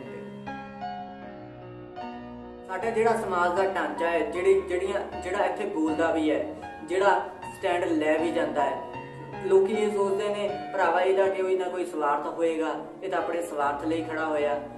ਜਿਹੜੇ ਬੰਦੇ ਅੱਜ ਸੱਚਾ ਗਿਆਨ, ਉਹ ਰੱਬ ਜਿਹੜਾ ਗੁਰੂ ਨਾਨਕ ਦਾ ਰੱਬ ਸੀ, ਉਹ ਸਾਨੂੰ ਅੱਜ ਸਹੀ ਮਾਇਨੇ ਵਿੱਚ ਭਾਈ ਰਣਜੀਤ ਸਿੰਘ ਢੰਡਰੀਆਂ ਵਾਲੇ ਪ੍ਰਚਾਰ ਕਰ ਰਹੇ ਆ। ਜੋ ਉਹ ਪ੍ਰਚਾਰ ਕਰਦੇ ਆ ਉਹਦੇ ਨਾਲ ਕਈਆਂ ਦੇ ਦਿਮਾਗ ਜਿਹੜੇ ਆ ਚੱਲਣ ਲੱਗ ਗਏ ਆ, ਤੇ ਉਹਨਾਂ ਦਾ ਜਿਹੜਾ ਗਿਆਨ ਹੈ, ਉਹਨਾਂ ਦੀ ਜਿਹੜੀ ਸਮਝ ਹੈ, ਉਹ ਜਿਵੇਂ ਦੇ, ਕਿਉਂਕਿ ਪਹਿਲੀ ਗੱਲ ਤਾਂ ਉਹ ਬਾਬਿਆਂ ਦੇ ਵਿੱਚ ਰਹੇ ਨੇ, ਉਹਨਾਂ ਨੇ ਬਾਬਿਆਂ ਨੂੰ ਸੁਣਿਆ ਹੋਇਆ, ਬਾਬੇ ਕੀ ਕੁਛ ਕਰਦੇ ਆ ਲੋਕਾਂ ਨੂੰ ਬੁੱਧੂ ਬਣਾਉਣ ਲਈ, ਸਮਾਜ ਨੂੰ ਨਿਕੰਮਾ ਬਣਾਉਣ ਲਈ, ਉਹਨਾਂ ਦੇ ਬਾਰੇ ਉਹ ਬੋਲਦੇ ਆ। ਤਾਂ ਬਾਬਿਆਂ ਨੂੰ ਇਹ ਹੁੰਦਾ, ਜੈਲਸੀ ਹੁੰਦੀ ਆ ਕਿ ਭਰਾਵਾ ਸਾਡਾ ਤਾਂ ਇਹ ਧੰਦਾ ਬੰਦ ਕਰਨ ਡਿਆ, ਇਹ ਸਾਡਾ ਧੰਦਾ ਜਿਹੜਾ ਹੈਗਾ ਬੰਦ ਕਰ ਦੇਣਗੇ, ਇਹਨਾਂ ਤੋਂ ਸਾਨੂੰ ਖਤਰਾ ਹੈ। ਤਾਂ ਹੀ ਉਹਦਾ ਭਾਈ ਰਣਜੀਤ ਸਿੰਘ ਜੀ ਤੇ ਅਟੈਕ ਕਰਵਾਉਂਦੇ ਆ, ਕਦੇ ਸੁਈ ਲਾ ਕੇ ਉਹਨਾਂ ਦਾ ਬੰਦਾ ਮਾਰ ਦਿੰਦੇ ਆ। ਪਰ ਅਸੀਂ ਇਹ ਵੀ ਥੈਂਕਸ ਕਰਦੇ ਆ, ਭਾਵੇਂ ਸਾਥੀ ਜ਼ਰੂਰ ਉਹ ਜਾਨ ਹੈ ਜਿਹੜੀ ਉਹ ਚਲੇਗੀ ਸਾਥੀ ਦੀ, ਪਰ ਭਾਈ ਸਾਹਿਬ ਜੀ ਦੀ ਜੋ ਉਹ ਨੇ ਉਹ ਬਚ ਕੇ ਸਾਨੂੰ ਅੱਜ ਨਵੀਆਂ ਗੱਲਾਂ ਸਾਨੂੰ ਸੁਣਾ ਰਹੇ ਨੇ। ਅਸੀਂ ਜਿਹੜਾ ਰੀਅਲ ਮਾਇਨੇ ਦੇ ਵਿੱਚ ਜਿਹੜਾ ਗੁਰੂ ਨਾਨਕ ਵਾਲਾ ਪ੍ਰਚਾਰ ਹੈ, ਜਿਹੜਾ ਗੁਰੂ ਗ੍ਰੰਥ ਸਾਹਿਬ ਜੀ ਨੇ ਸਾਨੂੰ ਪ੍ਰਚਾਰ ਦੱਸਿਆ, ਉਹ ਸਾਨੂੰ ਅੱਜ ਦੱਸਿਆ ਜਾ ਰਿਹਾ। ਜਿਹੜਾ ਸਾਡੇ ਵਿੱਚ ਰੱਬ ਹੈ ਨਾ, ਜਿਹੜਾ ਰੱਬ ਦਾ ਢਾਂਚਾ ਹੈ, ਜਿਹੜਾ ਰੱਬ ਅਸਲ ਦੇ ਵਿੱਚ ਸਾਡੇ ਵਿੱਚ ਬਿਠਾਇਆ ਗਿਆ, ਉਹ ਰੱਬ ਪੁਜਾਰੀ ਵਾਲਾ ਰੱਬ। ਤੁਸੀਂ ਦੇਖੋ, ਬੱਚਾ ਪੜ੍ਹਦਾ ਹੈ, ਸਕੂਲ ਦੇ ਪੇਪਰ ਹੈ, ਬੱਚੇ ਨੂੰ ਪਹਿਲਾਂ ਇਹ ਕਿਹਾ ਜਾਂਦਾ ਤੂੰ ਭਰਾਵਾ ਅਰਦਾਸ ਕਰ, ਤੂੰ ਆਪਣੇ ਆਪੇ ਪੇਪਰਾਂ 'ਚ ਪਾਸ ਹੋ ਜਾਏਗਾ। ਇਹ ਨਹੀਂ ਕਿਹਾ ਜਾਂਦਾ ਤੂੰ ਪੜ੍ਹ ਲਿਖ। ਬੱਚੇ ਨੂੰ ਕਦੇ ਵੀ ਇਹ ਨਹੀਂ ਕਿਹਾ ਜਾਂਦਾ ਤੂੰ ਪੜ੍ਹ ਕੇ ਪਾਸ ਹੋਣਾ, ਤੂੰ ਮਿਹਨਤ ਕਰ। ਤੈਨੂੰ ਜੋ ਮੈਡਮ ਨੇ ਕਿਹਾ ਪੇਪਰ ਜੋ ਤੈਨੂੰ ਮੈਡਮ ਨੇ ਯਾਦ ਕਰਨੇ ਨੂੰ ਦਿੱਤਾ ਉਹ ਯਾਦ ਕਰ। ਹਮੇਸ਼ਾ ਇਹ ਕਿਹਾ ਜਾਂਦਾ ਤੂੰ ਬਸ ਅਰਦਾਸ ਕਰ, ਤੂੰ ਬਸ ਰੱਬ ਦਾ ਨਾਂ ਲੈ, ਤੂੰ ਪਾਸ ਹੋ ਜਾਣਾ। ਮੇਰੇ ਨਾਲ ਆਪ ਇਹ ਘਟਨਾ ਘਟੀ ਹੋਈ ਹੈ। ਜਦੋਂ ਮੈਂ 10ਵੀਂ ਕਲਾਸ 'ਚ ਵਿੱਚ ਪੜ੍ਹਦਾ ਸੀਗਾ, ਉਦੋਂ ਮੇਰੇ ਜਿਹੜੇ ਫਾਦਰ ਹੈ ਉਹਨਾਂ ਨੇ ਗਾਤਰਾ ਪਾਇਆ ਹੋਇਆ, ਅੰਮ੍ਰਿਤ ਛਕਿਆ ਹੋਇਆ। ਉਹਨਾਂ ਨੇ ਮੈਨੂੰ ਆਪ ਇਹ ਗੱਲ ਕਹੀ ਸੀ, ਕਹਿੰਦੇ ਤੂੰ ਜਿਹੜੇ ਪੈਨ ਨਾਲ ਪੇਪਰ ਕਰਨਾ, ਤੂੰ ਉਹ ਪੈਨ ਗੁਰੂ ਗ੍ਰੰਥ ਸਾਹਿਬ ਜੀ ਦੇ ਉੱਥੇ ਰੱਖਿਆ ਕਰ ਤੇ ਸਵੇਰ ਨੂੰ ਸ਼ਾਮ ਨੂੰ ਰੱਖਿਆ ਕਰ, ਸਵੇਰ ਨੂੰ ਚੱਕ ਕੇ ਲਿਆਇਆ ਕਰ। ਉਹਦੇ ਵਿੱਚ ਪਤਾ ਨਹੀਂ ਕਿਹੋ ਜਿਹੀ ਸ਼ਕਤੀ ਆ ਜਾਣੀ ਹੈ, ਜਦੋਂ ਤੂੰ ਪੇਪਰ ਕਰੂੰਗਾ ਤਾਂ ਤੇਰਾ ਪੇਪਰ ਵਧੀਆ ਹੋ ਜਾਊਗਾ ਕਰੂੰਗਾ। ਜਦਕਿ ਇਹ ਗੱਲ ਨਹੀਂ ਦੱਸੀ ਜਾਂਦੀ ਕਿ ਤੂੰ ਮਿਹਨਤ ਕਰ, ਤੂੰ ਹਾਰਡ ਵਰਕ ਕਰ, ਤੂੰ ਜੋ ਮੈਡਮ ਨੇ ਯਾਦ ਕਰਨੇ ਨੂੰ ਦਿੱਤਾ ਤੂੰ ਉਹ ਕਰ, ਜੋ ਤੇਰਾ ਸਿਲੇਬਸ ਹੈ ਉਹਨੂੰ ਪੜ੍ਹ, ਤੂੰ ਆਪਣੀਆਂ ਕਿਤਾਬਾਂ ਪੜ੍ਹ, ਜਿਹਦੇ 'ਚ ਤੇਰਾ ਪੇਪਰ ਆਉਣਾ, ਤੂੰ ਪੇਪਰ ਵਿੱਚ ਤਾਈਓ ਪਾਸ ਹੋਣਾ। ਸਾਨੂੰ ਸਿਰਫ ਔਰ ਸਿਰਫ ਉਹ ਰੱਬ ਦੱਸਿਆ ਜਾਂਦਾ ਜਿਹੜਾ ਸਿਰਫ ਔਰ ਸਿਰਫ ਕਿਤੇ ਨਹੀਂ ਸਾਨੂੰ ਦਿਸਦਾ, ਜਿਹੜਾ ਸਿਰਫ ਔਰ ਸਿਰਫ ਅੱਜ ਸਮਾਜ ਨੂੰ ਲੁੱਟ ਕੇ ਸਮਾਜ ਨੂੰ ਨਿਕੰਮਾ ਕਰ ਰਿਹਾ, ਸਮਾਜ ਨੂੰ ਵਿਹਲੜ ਬਣਾ ਰਿਹਾ। ਕਿਉਂਕਿ ਅੱਜ ਵੀ ਤੁਸੀਂ ਦੇਖੋ, ਜੋ ਬੱਚਾ ਸਰਕਾਰੀ ਨੌਕਰੀ ਦੀ ਜਾਂ ਕਿਸੇ ਵੀ ਫੀਲਡ ਦੀ ਤਿਆਰੀ ਕਰਦਾ, ਉਹਨੂੰ ਇਹ ਦੱਸਿਆ ਜਾਂਦਾ ਕਿ ਤੂੰ ਫਲਾਣੇ ਰੱਬ ਨੂੰ ਚੇਤਾ ਕਰ, ਫਲਾਣੇ ਨੂੰ ਚੇਤਾ ਕਰ, ਫਲਾਣੇ ਨਾਲ ਜੁੜ, ਉਹਦੇ ਨਾਲ ਜੁੜ ਕੇ ਤੇਰੀ ਮਨੋਕਾਮਨਾ ਜ਼ਰੂਰ ਪੂਰੀ ਹੋਣਗੀਆਂ। ਇਹੋ ਜਿਹਾ ਰੱਬ ਦੇ ਕੇ ਸਾਨੂੰ ਨਿਕੰਮਾ ਵਿਹਲੜ ਆਲਸੀ ਬਣਾਇਆ ਜਾਂਦਾ। ਧਰਮ ਦੇ ਨਾਂ ਤੇ ਹੋ ਰਹੇ ਕਰਮ ਕਾਂਡਾਂ ਦੇ ਖਿਲਾਫ ਮੇਰੀ ਆਵਾਜ਼ ਹਮੇਸ਼ਾ ਹੀ ਉੱਠਦੀ ਰਹੇਗੀ। ਕਾਰਨ ਇਹਦਾ ਇਹ ਹੈ, ਜਿਹੜਾ ਧਰਮ ਹੈ, ਜਿਹੜਾ ਗੁਰੂ ਨਾਨਕ ਵਾਲੀ ਫਿਲੋਸਫੀ ਸਾਡੇ ਲੁਕਾ ਕੇ, ਪੁਜਾਰੀ ਵਾਲੀ ਬਿਰਤੀ ਸਾਡੇ ਦਿਮਾਗ ਵਿੱਚ ਪਾ ਕੇ, ਉਹ ਬਾਬਿਆਂ ਨੇ ਸਾਨੂੰ ਗਲਤ ਦੱਸ ਕੇ, ਜਿਹੜੇ ਕਹਿੰਦੇ ਸੀ ਕਿ ਸਿਰਫ ਉਹ ਸਿੱਖ ਕੌਮ ਦੀ ਅਸੀਂ ਠੇਕਾ ਲਿਆ ਹੈ, ਸਿਰਫ ਔਰ ਸਿਰਫ ਅਸੀਂ ਇਹਨਾਂ ਦਾ ਭਲਾ ਕਰ ਸਕਦੇ ਹਾਂ, ਉਹ ਬਾਬੇ 10 ਪਾਤਸ਼ਾਹਾਂ ਦੀ ਫਿਲੋਸਫੀ ਨੂੰ ਲੁਕਾ ਕੇ ਪੁਜਾਰੀ ਬਿਰਤੀ ਆਣੀਆਂ ਗੱਲਾਂ ਸੁਣਾ ਕੇ ਲੋਕਾਂ ਨੂੰ, ਸਮਾਜ ਨੂੰ ਨਿਕੰਮਾ ਕਰਨ ਵਾਲੇ ਲੋਕਾਂ ਤੇ ਹਮੇਸ਼ਾ ਮੇਰਾ ਸਵਾਲ ਉੱਠਦਾ ਰਹੇਗਾ। ਜਿਹੜੇ ਕਹਿੰਦੇ ਨੇ, ਕਈਆਂ ਤਾਂ ਕਹਿੰਦੇ ਨੇ ਭਰਾਵਾ, ਕਈਆਂ ਨੂੰ ਗੱਲਾਂ ਚੰਗੀਆਂ ਨਹੀਂ ਲੱਗਦੀਆਂ, ਨਾ ਲੱਗਣ। ਮੈਂ ਕਿਸੇ ਦਾ ਠੇਕਾ ਨਹੀਂ ਲਿਆ ਹੋਇਆ, ਨਾ ਹੀ ਮੈਂ ਕਿਸੇ ਨੂੰ ਖੁਸ਼ ਕਰਨ ਆਇਆ ਹੋਇਆ। ਜਿਹੜੀਆਂ ਸਮਾਜ ਵਿੱਚ ਹੋ ਰਹੀਆਂ ਗਲਤ ਐਕਟੀਵਿਟੀਜ਼ ਹੈ, ਜਿਹੜੀ ਸਮਾਜ ਦੇ ਵਿੱਚ ਧਰਮ ਦੇ ਨਾਂ ਤੇ ਹੋ ਰਹੀਆਂ ਐਕਟੀਵਿਟੀਜ਼ ਹੈ, ਕਿਉਂਕਿ ਸਾਡਾ ਗੁਰੂ ਗ੍ਰੰਥ ਸਾਹਿਬ ਜੀ, ਉਹ 35 ਮਹਾਂਪੁਰਖਾਂ ਨੇ ਆਪਣੀ ਜ਼ਿੰਦਗੀ ਦੇ ਵਿੱਚ ਉਹ ਘਾਲਣਾ ਕੱਲੀ, ਚਾਹੇ ਉਹ ਬੜੇ ਬੜੇ ਉਹਦੇ ਤੇ ਨਹੀਂ ਸੀ, ਪਰ ਉਹਨਾਂ ਦੀ ਸੋਚ ਐਡੀ ਵੱਡੀ ਸੀ, ਉਹਨਾਂ ਦਾ ਜਿਹੜਾ ਕੰਮ ਕਰਦੇ ਸੀ ਉਹ ਵੀ ਬਹੁਤ ਵੱਡਾ ਉਹਦਾ ਸੀ। ਉਸ ਉਹਦੇ ਤੇ ਰਹਿ ਕੇ ਵੀ ਉਹਨਾਂ ਨੂੰ ਸਲਾਮਾਂ ਹੁੰਦੀਆਂ ਸੀ। ਕਿਉਂਕਿ ਉਹ ਸੱਚੇ ਗਿਆਨ ਨੂੰ ਲੈ ਕੇ ਸਮਾਜ ਨਾਲ ਜੋੜਨ ਦੀ, ਇਨਸਾਨ ਨਾਲ ਜੋੜਨ ਦਾ ਕੰਮ ਕਰਦੇ ਸੀ। ਸਾਡੇ ਆਲੇ ਜਿਹੜੇ ਹੈਗੇ ਆ ਵਿਹਲੜ, ਨਿਕੰਮੇ, ਆਲਸੀ, ਜਿਨ੍ਹਾਂ ਨੇ ਦਾੜੀਆਂ ਰੱਖ ਲਈਆਂ, ਗਾਤਰੇ ਪਾ ਲਏ, ਕਈ ਕਹਿੰਦੇ ਨੇ ਭਰਾਵਾ ਤੁਸੀਂ ਤਾਂ ਜੇ ਅੰਮ੍ਰਿਤ ਛਕ ਲਿਆ ਤੁਸੀਂ ਸਿੱਖ ਬਣ ਜਾਓਗੇ। ਯਾਰ ਤੁਸੀਂ ਅੱਜ ਦੱਸੋ, ਅੰਮ੍ਰਿਤ ਛਕ ਕੇ ਕੋਈ ਗਲਤ ਨਹੀਂ ਕਰਦਾ ਕਿਆ? ਤੁਸੀਂ ਗੰਗਸਰ ਗੁਰਦੁਆਰਾ ਪਹਿਲਾਂ ਨਿਊਜ਼ ਸੁਣੀ ਹੋਣੀ ਹੈ, ਜਿੱਥੇ ਕਈ ਜਿਹੜੇ ਜਥੇਦਾਰ ਸੀ ਗਾਤਰੇ ਪਾਏ ਹੋਏ ਸੀ, ਜਨਾਨੀਆਂ ਨਾਲ ਗਲਤ ਹਰਕਤਾਂ ਕਰਦੇ ਸੀ, ਉੱਥੋਂ ਅਸ਼ਲੀਲ ਚੀਜ਼ਾਂ ਵੀ ਬਰਾਮਦ ਹੋਈਆਂ ਸੀਗੀਆਂ। ਕਿਆ ਇਹ ਲੋਕ ਦੁੱਧ ਦੇ ਧੋਤੇ ਹੋਏ ਆ ਕਿ ਇਹ ਲੋਕ ਜਿਹੜੇ ਹੈਗੇ ਆ ਇਹ ਸਮਾਜ ਲਈ ਭਲਾ ਕਰ ਸਕਦੇ ਆ, ਇਹ ਸਮਾਜ ਨੂੰ ਕੁਝ ਨਵਾਂ ਦੇ ਸਕਦੇ ਆ? ਨਹੀਂ ਭਰਾਵਾ, ਇਹ ਸਮਾਜ ਨੂੰ ਸਿਰਫ ਔਰ ਸਿਰਫ ਲੁੱਟ ਕੇ ਖਾ ਸਕਦੇ ਆ, ਹੋਰ ਕੁਝ ਨਹੀਂ ਨਵਾਂ ਕਰਨਾ। ਜੇ ਅਸੀਂ ਆਪਣਾ ਭਲਾ ਚਾਹੁੰਦੇ ਆ, ਇਹੋ ਜਿਹੇ ਲੋਕਾਂ ਤੇ ਸਾਨੂੰ ਆਪਣਾ ਛੁਟਕਾਰਾ ਕਰਨਾ ਪੈਣਾ, ਤਾਂ ਹੀ ਅਸੀਂ ਸਮਾਜ ਨੂੰ, ਆਪਣੀ ਜ਼ਿੰਦਗੀ ਨੂੰ ਸੋਹਣਾ ਬਣਾ ਸਕਾਂਗੇ। ਇੱਕ ਗੱਲ ਮੈਂ ਹੋਰ ਹਮੇਸ਼ਾ ਕਰਦਾ ਹੁੰਦਾ, ਜੇ ਧਾਰਮਿਕ ਸਥਾਨ ਨਾ ਹੁੰਦੇ ਤੇ ਸਾਡਾ ਸਮਾਜ ਕਿਹੋ ਜਿਹਾ ਹੁੰਦਾ? ਜੇ ਧਾਰਮਿਕ ਸਥਾਨ ਨਾ ਹੁੰਦੇ ਤੇ ਸਾਡਾ ਸਮਾਜ ਸਹੀ ਹੋਣਾ ਸੀ, ਵਧੀਆ ਹੋਣਾ ਸੀ। ਸਾਡੇ ਸਮਾਜ ਦੇ ਵਿੱਚ ਜਿਹੜੀਆਂ ਪ੍ਰੋਬਲਮਸ ਆ ਰਹੀਆਂ, ਉਹਦਾ ਅਸੀਂ ਸੋਲੂਸ਼ਨ ਲੱਭਣਾ ਸੀ, ਸੋਲੂਸ਼ਨ ਲੱਭ ਕੇ ਆਪਣੀ ਜ਼ਿੰਦਗੀ ਨੂੰ ਵਧੀਆ ਬਣਾਉਣਾ ਸੀ। ਜੇ ਸਾਡੀ ਜ਼ਿੰਦਗੀ ਵਧੀਆ ਹੁੰਦੀ ਫਿਰ ਸਮਾਜ ਨੂੰ ਵੀ ਅਸੀਂ ਵਧੀਆ ਬਣਾਉਣਾ ਸੀ। ਹੌਲੀ ਹੌਲੀ ਅਸੀਂ ਬਣਾਉਂਦੇ ਸਮਾਜ ਨੂੰ ਵਧੀਆ ਬਣਾਉਂਦੇ ਆਪਣੀ ਜ਼ਿੰਦਗੀ ਵੀ ਸੋਹਣੀ ਬਣਾ ਲੈਣੀ ਸੀ। ਉਸ ਤੋਂ ਛੋਟੀ ਗੱਲ ਹੋਰ ਬਾਬਿਆਂ ਤੇ ਵੀ ਮੈਂ ਕਰਨਾ ਚਾਹੁੰਦਾ, ਜਿਹੜੇ ਬਾਬੇ ਸਮਾਜ ਨੂੰ ਲੁੱਟ ਕੇ ਖਾ ਰਹੇ ਨੇ। ਜਦੋਂ ਪਹਿਲੀ ਗੱਲ ਹੈ, ਸਾਡੇ ਵਿੱਚ ਇੱਛਾਵਾਂ ਜ਼ਿਆਦਾ ਹੁੰਦੀਆਂ, ਸਾਡੀਆਂ ਇੱਛਾਵਾਂ ਹੁੰਦੀਆਂ ਕਿ ਸਾਡਾ ਜਿਹੜਾ ਘਰ 'ਚ ਹੈ ਉਹ ਖੁਸ਼ੀਆਂ ਹੋਣ, ਸਾਡੀ ਜ਼ਿੰਦਗੀ 'ਚ ਜਿੰਨੀਆਂ ਪ੍ਰੋਬਲਮਸ ਹੈ ਅਸੀਂ ਉਸ ਪ੍ਰੋਬਲਮਸ ਨੂੰ ਹੱਲ ਕਰ ਸਕੀਏ। ਜਦੋਂ ਸਾਡੇ ਇੱਛਾਵਾਂ ਜ਼ਿਆਦਾ ਹੁੰਦੀਆਂ, ਉਦੋਂ ਅਸੀਂ ਆਪਣੀਆਂ ਇੱਛਾਵਾਂ ਨੂੰ ਪੂਰਤੀ ਦੇ ਲਈ ਕੋਈ ਨਾ ਕੋਈ ਬਾਬਾ ਲੱਭਦੇ ਹਾਂ ਕਿ ਉਹਦੇ ਆਸ਼ੀਰਵਾਦ ਨਾਲ ਜਾਂ ਉਹਦੀ ਮੈਜਿਕ ਉਹਦੇ ਕੋਲ ਹੋਏਗਾ ਤਾਂ ਅਸੀਂ ਸਾਡੀਆਂ ਜਿਹੜੀਆਂ ਇੱਛਾਵਾਂ ਹੈ ਉਹ ਪੂਰੀਆਂ ਹੋਣਗੀਆਂ। ਜਦੋਂ ਬਾਬੇ ਜਿਹੜੇ ਬਣੇ ਹੁੰਦੇ ਆ, ਢੋਂਗੀ ਬਣੇ ਹੁੰਦੇ ਆ, ਜਦੋਂ ਦੇਖਦੇ ਆ ਆਏ ਦਿਨ ਟੀਵੀ ਜਾਂ ਨਿਊਜ਼ ਦੇ ਵਿੱਚ, ਅਖਬਾਰ ਦੇ ਵਿੱਚ ਫੋਟੋ ਆਈ ਹੁੰਦੀ ਹੈ, ਫਲਾਣੇ ਬਾਬੇ ਨੇ ਫਲਾਣੀ ਔਰਤ ਨਾਲ ਇੱਦਾਂ ਕਰਤਾ ਜਾਂ ਕੁੜੀ ਨਾਲ ਇੱਦਾਂ ਕਰਤਾ। ਇਸ ਕਰਕੇ ਅਸੀਂ ਬਾਬਿਆਂ ਦੇ ਵੀ ਡੇਰੇ ਤੇ ਜਾਣ ਤੋਂ ਬਚੀਏ, ਕਿਉਂਕਿ ਇਹ ਜਿਹੜੇ ਲੋਕ ਹੁੰਦੇ ਨੇ ਇਹ ਢੋਂਗੀ ਹੁੰਦੇ ਨੇ। ਦੂਸਰੀ ਗੱਲ ਹੈ, ਇਹ ਸਰਕਾਰਾਂ ਦੇ ਹੀ ਬਿਠਾਏ ਹੁੰਦੇ ਨੇ, ਕਿਉਂਕਿ ਸਰਕਾਰਾਂ ਚਾਹੁੰਦੀਆਂ ਨੇ ਕਿ ਇਹਨਾਂ ਦੇ ਮਗਰ ਲੱਗਣ, ਜਿੱਦਾਂ ਉਹਨਾਂ ਦਾ ਇਹ ਸਾਰਾ ਵੋਟਾਂ ਦਾ ਕੰਮ ਹੁੰਦਾ। ਇਸ ਕਰਕੇ ਆਪਣੇ ਆਪ ਨੂੰ ਬਚਾ ਕੇ, ਇਹਨਾਂ ਤੋਂ ਬਚਾ ਕੇ ਆਪਣੀ ਜ਼ਿੰਦਗੀ ਨੂੰ ਸੇਫ ਕਰਕੇ ਵਧੀਆ ਬਣਾ ਕੇ ਆਪਸੀ ਰੱਖੀਏ। ਦੂਸਰੀ ਗੱਲ ਹੈ, ਜਿੱਦਾਂ ਅਸੀਂ ਅੱਗੇ ਸਮਝ ਦੇ ਨਾਲ ਵੱਧਦੇ ਰਹਿੰਦੇ ਆ, ਜਿੱਦਾਂ ਸਾਨੂੰ ਸਮਝ ਆਉਂਦੀ ਰਹਿੰਦੀ ਆ, ਕਿਉਂਕਿ ਯਾਰ ਦੋਸਤੋ ਜਿਹੜਾ ਰੱਬ ਹੈ ਉਹ ਕਿਤੇ ਦੂਰ ਨਹੀਂ ਹੈ, ਉਹ ਗਿਆਨ ਦੇ ਰੂਪ ਵਿੱਚ, ਸਮਝ ਦੇ ਰੂਪ ਵਿੱਚ ਸਾਡੇ ਕੋਲ ਹੀ ਆ। ਉਹ ਸਾਡਾ ਜਿਹੜਾ ਸਮਝ ਹੈ, ਅਕਲ ਹੈ, ਉਹ ਦਿਮਾਗ 'ਚ ਆਉਣੀ ਆ। ਜਦੋਂ ਇਹ ਮਸ਼ੀਨਰੀ ਜਿਹੜੀ ਸਾਨੂੰ ਲਾਈ ਹੋਈ ਹੈ ਨਾ ਕੁਦਰਤ ਨੇ, ਇਹ ਬਹੁਤ ਕਮਾਲ ਦੀ ਹੈ। ਗੁਰੂ ਨਾਨਕ ਦੇਵ ਪੂਰੀ ਉਮਰ, ਪੂਰੀ ਜ਼ਿੰਦਗੀ 10 ਪਾਤਸ਼ਾਹੀ ਤੱਕ ਇਹਦਾ ਹੀ ਪ੍ਰਚਾਰ ਹੁੰਦਾ ਰਿਹਾ ਕਿ ਭਰਾਵਾ ਦਿਮਾਗ ਨੂੰ ਸਟਰੋਂਗ ਕਰੋ, ਦਿਮਾਗ ਨੂੰ ਵਧੀਆ ਬਣਾਓ। ਨਵੀਆਂ ਉਸ ਸਮੇਂ ਜਦੋਂ ਜੋ ਰਿਸੋਰਸ ਹੁੰਦੇ ਸੀ, ਰਿਸੋਰਸ ਬਹੁਤ ਜ਼ਿਆਦਾ ਘੱਟ ਸੀ, ਫਿਰ ਵੀ ਅੱਜ ਦੇ ਮੁਕਾਬਲੇ ਉਸ ਸਮੇਂ ਰਿਸੋਰਸ ਬਹੁਤ ਘੱਟ ਸੀ, ਪਰ ਗੁਰੂ ਨਾਨਕ ਦੇਵ ਜੀ ਨੇ 10 ਪਾਤਸ਼ਾਹੀ ਨੇ ਉਸ ਸਮੇਂ ਦੇ ਰਿਸੋਰਸਾਂ ਦਾ, ਜੋ ਉਸ ਸਮੇਂ ਸੰਸਾਧਨ ਸੀ, ਉਹਨਾਂ ਦਾ ਪੂਰਾ ਯੂਜ਼ ਕੀਤਾ। ਔਰ ਜਿਹੜਾ ਅੱਜ ਸਾਡੇ ਕੋਲ ਸੰਸਾਧਨ ਹੈ, ਇਹ ਸਾਡੇ ਕੋਲ ਬਹੁਤ ਜ਼ਿਆਦਾ। ਤੁਸੀਂ ਦੇਖੋ ਟੈਕਨੋਲੋਜੀ ਬਹੁਤ ਤੇਜ਼ੀ ਨਾਲ ਗਰੋ ਅਪ ਹੋ ਰਹੀ ਆ, ਜਿਹੜਾ ਸਮਾਜ ਹੈ ਤੇਜ਼ੀ ਨਾਲ ਅੱਗੇ ਵੱਧ ਰਿਹਾ, ਅਸੀਂ ਨਵਾਂ ਸਿੱਖ ਕੇ ਅੱਗੇ ਵੱਧ ਰਹੇ ਹਾਂ। ਜਿਹੜੇ ਸਾਡੇ ਅਸੀਂ ਜਿਹੜਾ ਮੇਰਾ ਕਹਿਣਾ ਹੈ, ਜਿਹੜਾ ਮੇਰੀ ਅੱਜ ਖਾਸ ਕਰਕੇ ਵੀਡੀਓ ਹੁੰਦੀਆਂ, ਉਹ ਪੁਜਾਰੀਵਾਦ ਤੇ ਹੁੰਦੀਆਂ, ਖਾਸ ਕਰਕੇ ਇਸ ਕਰਕੇ ਕਿਉਂਕਿ ਸਾਨੂੰ ਆਪਣੇ ਆਪ ਨਾਲ ਨਾ ਜੋੜਨ ਦੀ ਗੱਲ ਨਾ ਕਰਕੇ ਉਸ ਰੱਬ ਨਾਲ ਜੋੜਿਆ ਜਾਂਦਾ ਜਿਹੜਾ ਸਾਨੂੰ ਕਿਤੇ ਨਹੀਂ ਦਿਸਦਾ। ਗੱਲ ਇਹ ਹੈ ਦੋਸਤੋ, ਖੁਦ ਮੁਖਤਿਆਰ ਹੋਣਾ ਸੀ। ਅਸੀਂ ਆਪਣੀ ਜ਼ਿੰਦਗੀ 'ਤੇ ਖੁਦ ਰਿਸਪੌਂਸਿਬਿਲਿਟੀ ਲੈਣੀ ਸੀ। ਜੋ ਵੀ ਅਸੀਂ ਕਰਨਾ ਸੀ, ਆਪਣੀ ਜ਼ਿੰਦਗੀ ਨੂੰ ਵਧੀਆ ਬਣਾਉਣਾ ਸੀ ਤੇ ਸਮਾਜ ਨੂੰ ਕੁਛ ਨਵਾਂ ਕਰਕੇ ਦੇਣਾ ਸੀ।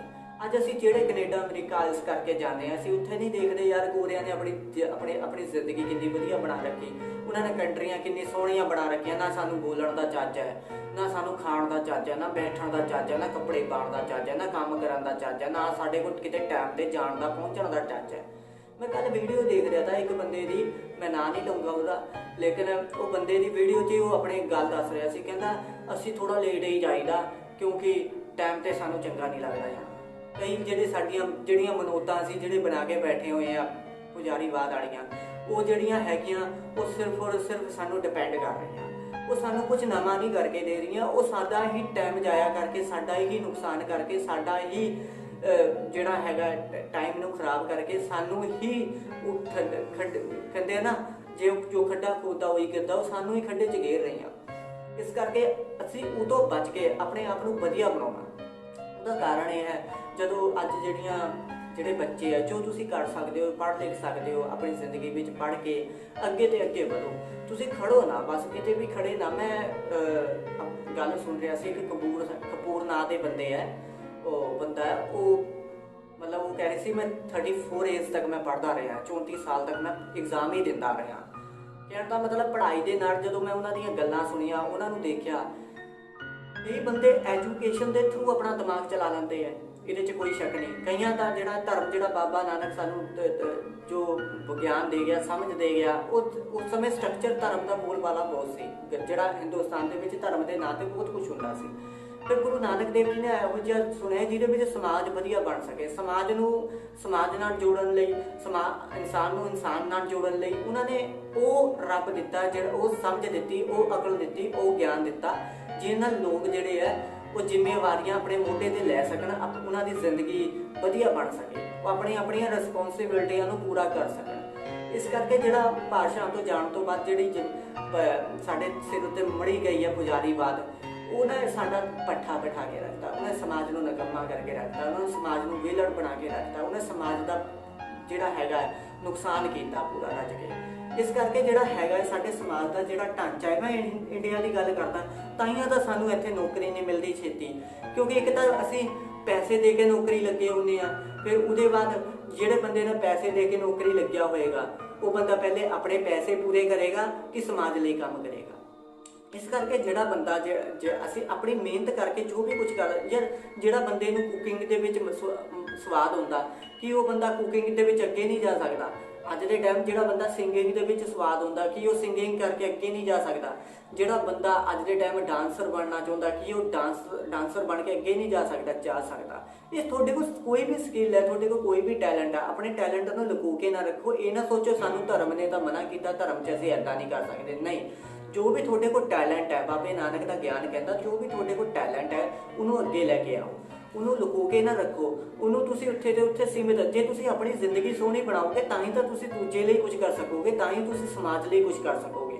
ਇਸ ਕਰਕੇ ਦੋਸਤੋ ਆਪਣੀਆਂ ਜ਼ਿੰਦਗੀਆਂ ਸੋਹਣੀਆਂ ਬਣਾਓ। ਮੈਂ ਕੁੜੀਆਂ ਮੁੰਡਿਆਂ ਨੂੰ ਇਹੀ ਜਿਹੜੇ ਮੇਰੇ ਭਰਾ ਭਾਈ ਭੈਣ ਨੇ, ਮੈਂ ਇਹੀ ਗੱਲ ਕਹਿਣਾ ਚਾਹੂੰਗਾ ਕਿ ਭਰਾਵਾ ਆਪਣੀ ਜ਼ਿੰਦਗੀ ਸੋਹਣੀ ਬਣਾਓ। ਜੇ ਬਾਬੇ ਨਾਨਕ ਦੇ ਨਾਲ ਜੁੜਨਾ ਹੈ, ਬਾਬਾ ਨਾਨਕ ਕਹਿੰਦਾ ਨਵੀਆਂ ਸਿੱਖ ਕੇ, ਨਵੀਆਂ ਸਕਿੱਲਾਂ ਸਿੱਖ ਕੇ, ਪੜ੍ਹਾਈ ਦੇ ਵਿੱਚ ਜੀ ਲਾ ਕੇ ਆਪਣੇ ਫਰਜ਼ ਨਿਭਾ, ਆਪਣੀ ਜ਼ਿੰਦਗੀ ਨੂੰ ਵਧੀਆ ਕਰ ਤੇ ਅੱਗੇ ਸਮਾਜ ਨੂੰ ਵੀ ਕੁਝ ਨਵਾਂ ਕਰਕੇ ਦੇ। ਵਾਹਿਗੁਰੂ ਜੀ ਦਾ ਖਾਲਸਾ।